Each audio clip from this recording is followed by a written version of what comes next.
What's up, guys? Welcome to another episode of Wednesday Wellness. I appreciate you tuning back in with me today. Ironically, I am a little sick. I apologize for sounding a little crazy, but I want to stay committed with bringing you this week's video. So if you stick with me through this whole video and my nasalness, is that a word? Anyway, I appreciate you double this week. So, wellness, man, overall, it's tough when you're trying to change a bunch of things at one time. It really, really is.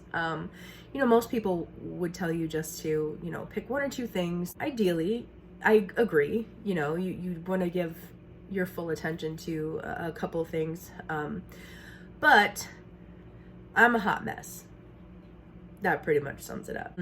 And two, pretty much everything that I'm working on really goes hand in hand. Like one thing affects another. So if I'm gonna work on one thing, I'm pretty much have to work on like 5 other things at the same time. So I think it really just all comes down to being organized with my efforts, and just staying consistent really is key in anything that you're trying to do, no matter how small the steps are that you're taking, just staying consistent. And so consistency above everything else is really the thing that I'm focusing on during this time. So for example, like with these challenges that I'm doing, like I would love to be mindful of all this stuff every single day, but it's a lot and that would be overwhelming. So for me, what it comes down to is, first of all, being able to say, I can do this.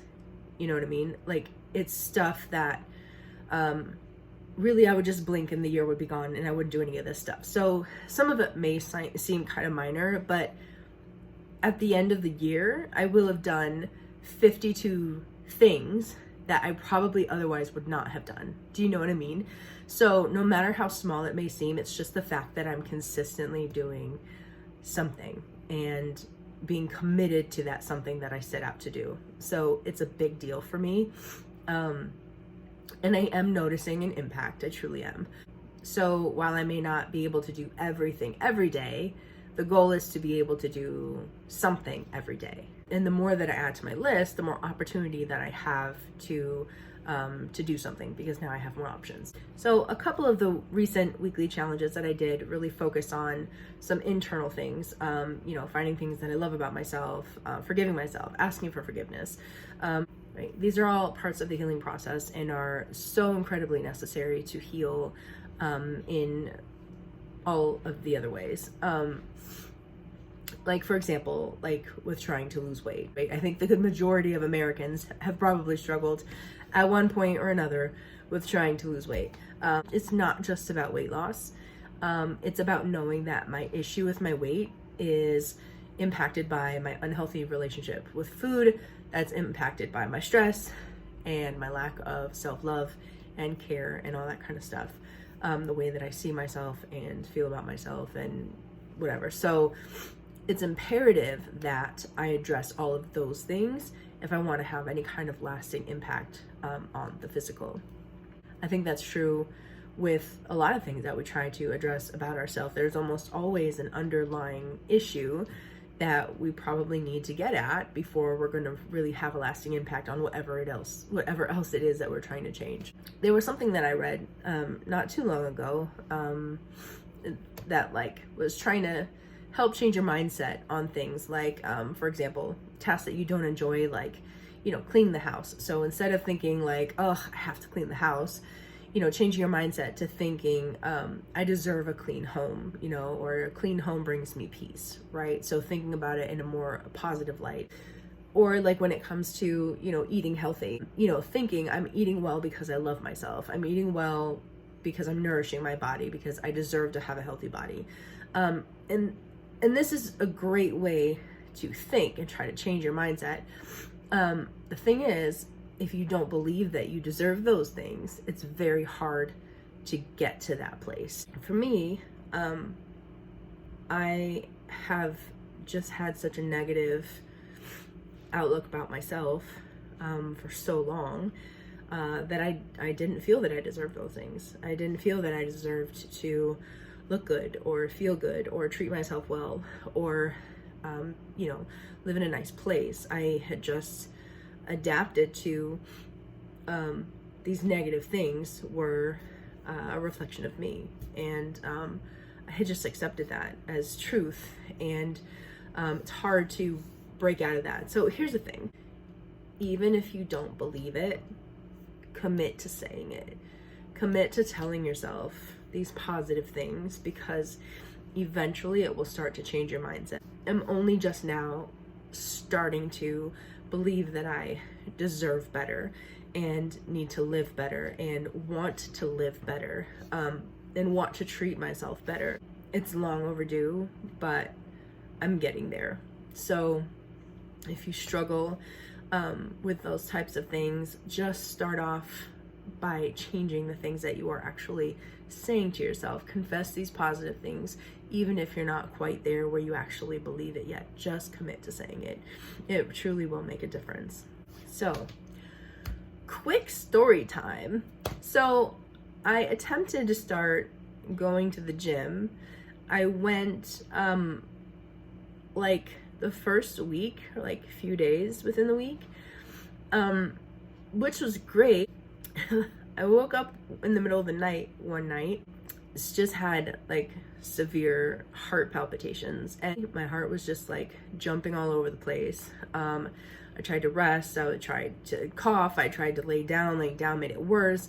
Like, I thought I was gonna have a heart attack. Being me, I waited like a good hour before I was like, I probably shouldn't wait this long. And I got dressed and got my son up, and he took me to the ER.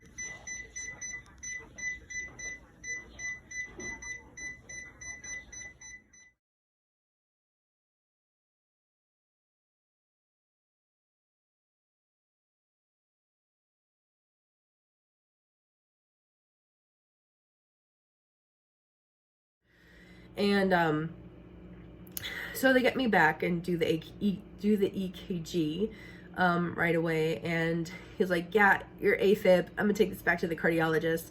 I'm like, what the heck is AFib? Like, I don't know what that means. What does that mean? And so, normally you kind of like go back, they triage you and they send you back to the waiting room, and he's like immediately, all right, come with me. And I'm like, oh crap. That's not good. So they take me back, and there's like 15 people surrounding me, and the looks on people's faces was concerning. So the cardiologist comes back and he goes, we're gonna have to do cardioversion. We're gonna shock you. I said, okay, like, what do you mean shock me? And one of the guy next to me is like, like in the movies, they take the paddles and they're like, except we're not gonna use paddles. We're gonna use these little sticky pads. And then I'm like, what should I expect? Right? Like, tell me what I'm supposed to feel or not feel, so that way I can tell you if something is wrong.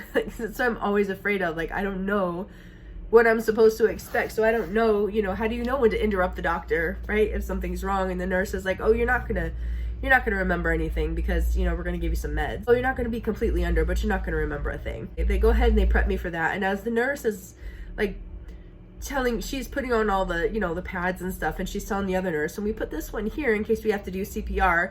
And then she looks at me and makes eye contact, and I'm like, what? And she goes, oh no, I'm not expecting to have to do CPR, just precaution. Okay, God, right? So anyway, they give me the meds, and immediately I'm like, oh, well, that's funny. Okay. And then I look back over at her, and she's taking stuff off. And she goes, how you feeling? I'm like, are you done? She's like, yeah. I looked at my phone, and it had been like 30 minutes. Like, I swear, I don't remember being knocked out at all. So it was crazy. But anyway, at that point, my heart was back to normal, and they ended up releasing me back home later that morning. So that was interesting. So needless to say, I was taking it a little bit easier when it comes to like some cardio stuff. So I definitely need to stay consistent with working out, but I have to follow up with a cardiologist and see kind of what's going on. So the doctor gives me a referral, and he's supposed to refer me to a cardiologist, and he refers me to this person.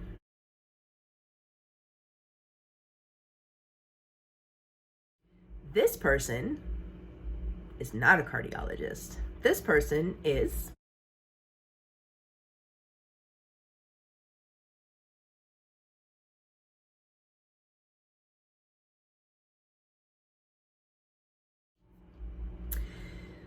yeah.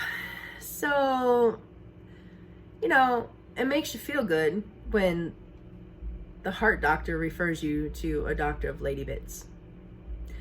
I just don't really think that she's going to be able to do anything for me. So, needless to say, I'll be finding my own cardiologist. In addition, let me just say, this is why people have insurance.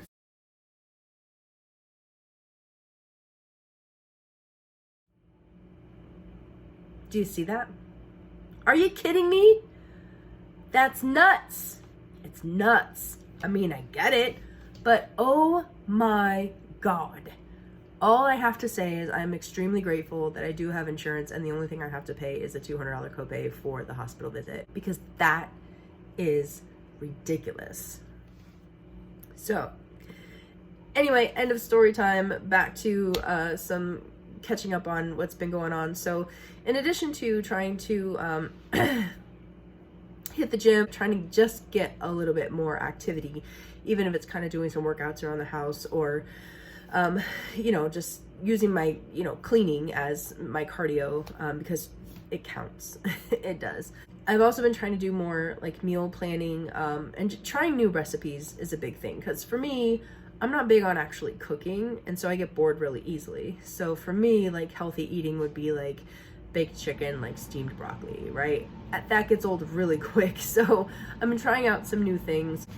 Aside from the weight portion, just like the mental health thing, right? Like, a big part of my issue is that I'm like, everything is in my head. So I've started trying to write things down more. Basically, I tell myself, right, or I ask myself, is this something I have control over right now? Is this something that I can do something about right now? If it's not, I write it down. I'm gonna put it somewhere on the calendar, either on the day that I can do something about it, or a day that I want to revisit it and figure out if I can do something about it. So if it is not a today thing, I am taking it out of my mind and I'm putting it down on paper and I'm leaving it alone. And that has helped me so much with just being able to handle today, and reducing my stress and anxiety. It's still there because I still have enough every single day to worry about, but I don't feel as overloaded as I did before. I can just take it one day at a time. We all can, and it doesn't make sense to put so much of our time and energy into something that we can't change in the moment. Just get it out, write it down, get it out of your head, put it away, and don't think about it again until the day comes when you're supposed to think about it again. Until then, it's done. So that's been huge for me. So my current crisis is that it's the end of November, and my landlord, the new people that bought out my complex, have decided that they're going to raise the rent by $600 a month. And I get it. Rents have gone up everywhere, but man, $600 is a big jump. And I can't do it. I'm paycheck to paycheck. I can't do it, which means that my son now has to pick up the slack and cover the additional rent. And that is something I have never wanted to do. Never, ever, ever, ever, ever have I ever been okay with parents charging their children rent. Special circumstances, and that's for another episode on one of the mom days. But I have always been against charging my child rent. I feel like my rent is my responsibility.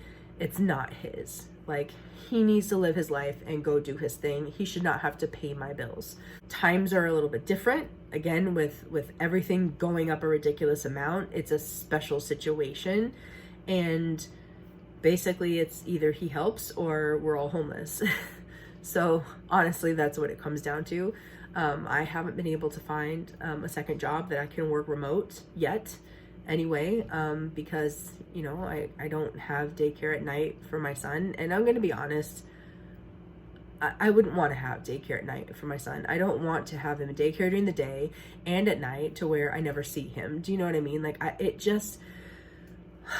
it's so frustrating that, especially at this point in my life, that I feel like I have to work 2 jobs just to survive. Do you know what I mean? And to provide for my family, and it just sucks. Anyway, rambling. So the current crisis is finding a new apartment complex. The thing is that my husband has put me in such a financial mess that I've got jacked up credit. The only thing I had for a long time was my rental history, because I at least pay my rent on time, right? If everything else fell apart, I at least kept a roof over our head. But however, we moved into this complex 4 years ago from another one, and I ended up breaking the lease on the other one for multiple reasons, but we should not have been in the position that we were in had it not been for my husband. Again, long story that I will not get into right now. So not only did they start garnishing my wages to pay back like this $3,000, as of today, I still owed like $800 and something. So when I tried applying to an apartment complex, I was immediately denied because I have an outstanding balance to an apartment complex. So it just really messed up my day.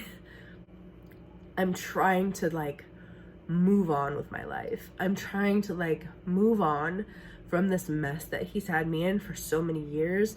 And it's like, even though he's out of the house and he's like away, I'm still dealing with cleaning up this mess and things that I cannot do because of the position that he put me in. And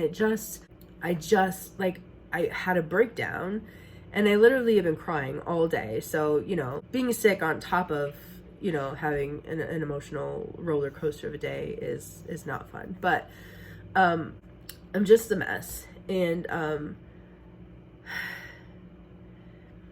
it just sucks. Like, I really don't even know how else to put it. It's just crazy. And here's the thing.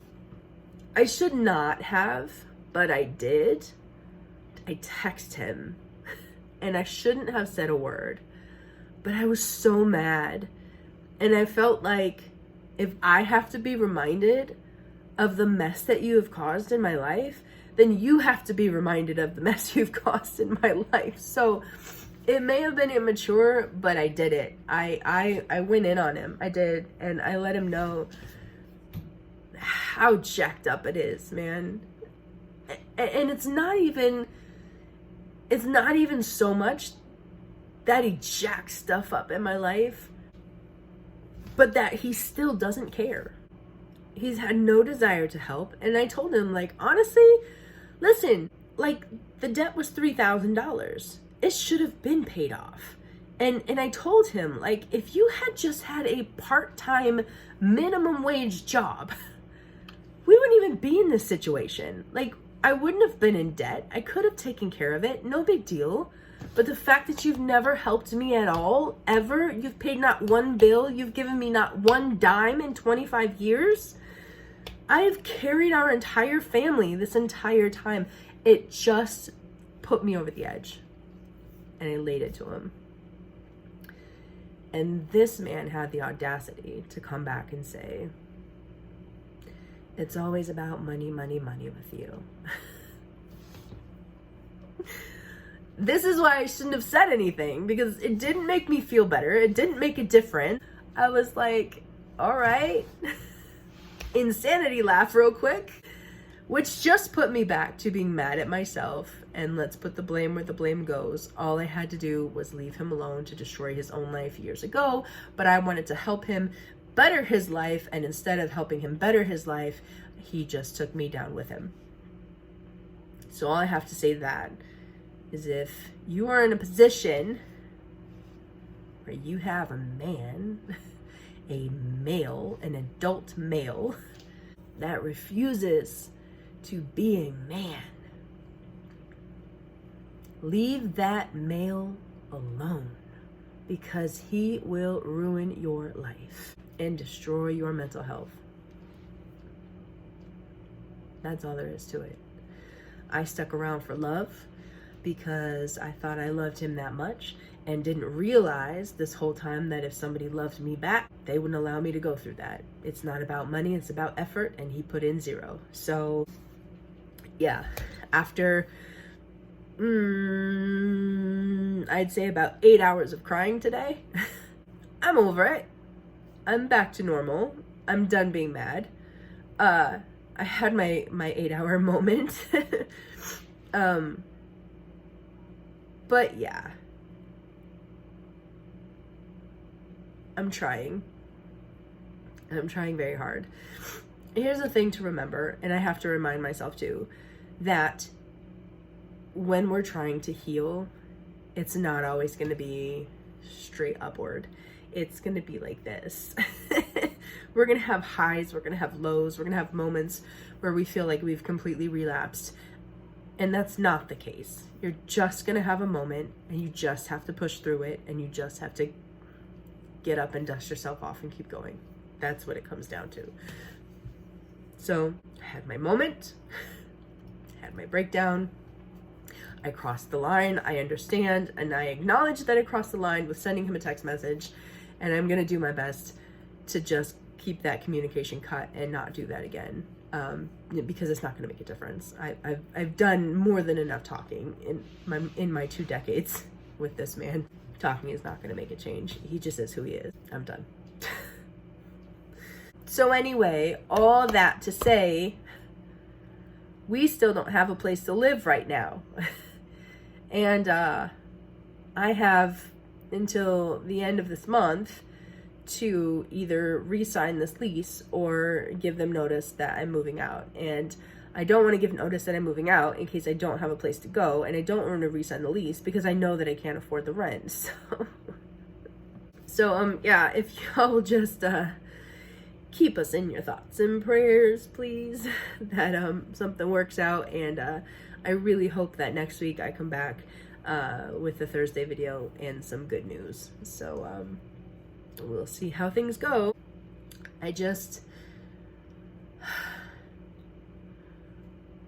I feel like I need a new apartment, like even if they weren't raising the rent here, even if we could stay, I feel like I still need to go, because we've been here for 4 years. So much has happened in this apartment, so much that I don't want to remember. Just the memories here, everything that's tied to this place. I need a fresh start, a new beginning.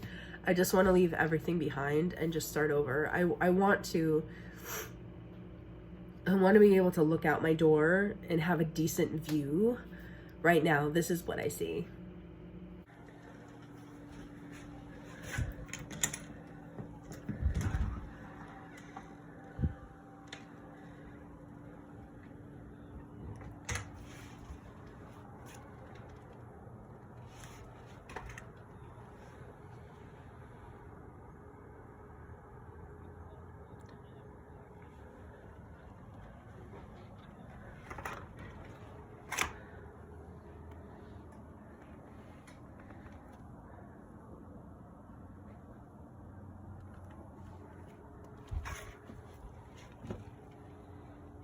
This dirt drive that's right outside of our front door is filled with the entire complex worth of dog crap. So that's the smell that we smell every time we open the door. There's constantly traffic going by, so it kicks up the dog crap dust. It's just, I love the rain. I want to open the door and like see something nice when it rains. I can't open the door and enjoy the rain because then it's just wet dog crap. Like this is where, like this is my view. And this crazy landlord thinks that he's going to get $1,600 a month for this apartment. Like who's paying $1,600 a month to stare at that and smell dog shit every day? I don't know. Not me. I'll tell you that much. Listen, I want to take my son for a stroll. Like I want to take the baby out for walks and to play, and I want to feel safe. It's just nuts. Anyway, so today ended up being more of a catch-up day than I really wanted it to be. I wanted to focus on some more stuff, but hopefully once I get moved, fingers crossed, then my head will be in a better place and I can focus on some more things and won't be so much of the chaos that I've gone through over the last month. So I'm gonna wrap it up because I'm getting more nasally and drippy and I gotta get out of here. So well, thank you if you've stuck it out this long. I appreciate you. Apologize again for all the sniffing and coughing and whatnot, and I will I hope that you all have a wonderful Thanksgiving and time with your families, and I will see you all next week. Bye.